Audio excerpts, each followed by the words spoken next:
As they neared Wetterton, the Queen ordered her company to halt. She then sent men to the town for supplies. Those sent returned more quickly than she'd assumed they would, their satchels empty, their mounts foaming at the mouth. Your Majesty, the townsfolk have gone right mad. Herded all the elves and dwarves at Market Square.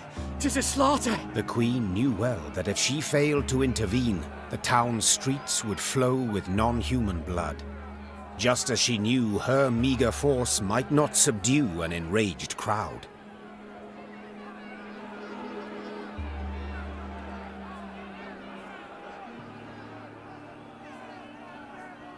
After some deliberation, the Queen turned to her force. Cities and towns I've fought in. Narrow alleys I've seen more difficult to overrun than many a castle. For a handful of arbalists in high windows can wreak great carnage. Losses of a magnitude we cannot now abide. Maeve's footmen dropped their gazes. They knew the decision their queen had reached. Quickly, they prepared to march. That evening, as Reynard drilled the troops, he found more than a dozen missing. They were the non-humans supporting Maeve's company, dwarven craftsmen, elven scouts and guides, who had disappeared quietly.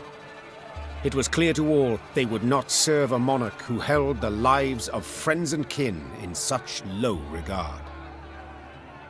What is your command, your grace? Reynard's question pierced the silence. What can it be, dear friend? Answered the Queen, then spurred her mount and rode off towards the town. Her troops followed, running as fast as their legs would carry them. When they passed inside the town gate, they saw corpses lining the gutters. Maeve realized she had arrived too late to prevent a tragedy. The crowd was drunk on blood. Its rage would need to be quelled with an iron fist.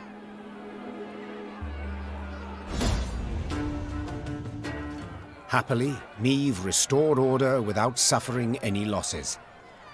Reynard then learned that a nobleman's ire had triggered the violence, ire at having discovered a theft. Suspicion fell on the non-humans he employed.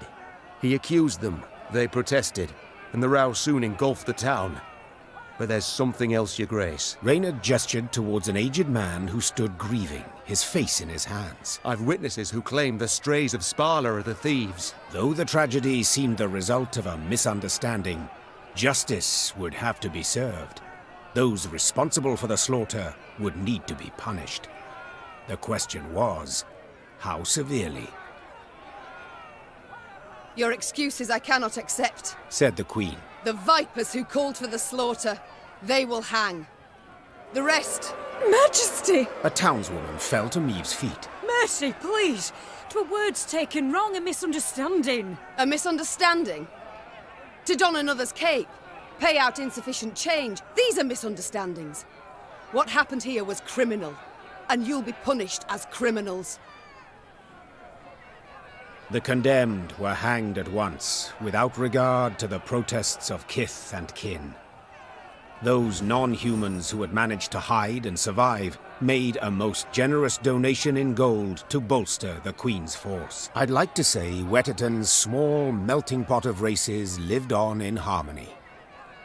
Yet alas, I'm not in the habit of propagating untruths. You are guilty. That can't be denied, said the Queen, turning towards the bloody rioting's instigators. A false rumor you took, and turned into a cruel lynch.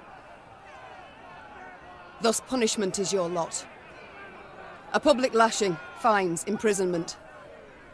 But you shall keep your lives, for enough blood has been spilt here this day. Wetterton's inhabitants breathed a sigh of relief. But the non-human survivors took offense at the lenient sentence. Soon after, the Lyrian army's elves and dwarves quietly disappeared, deserted. Few doubted the reason. They would not risk their necks for a queen who held their lives in such low regard.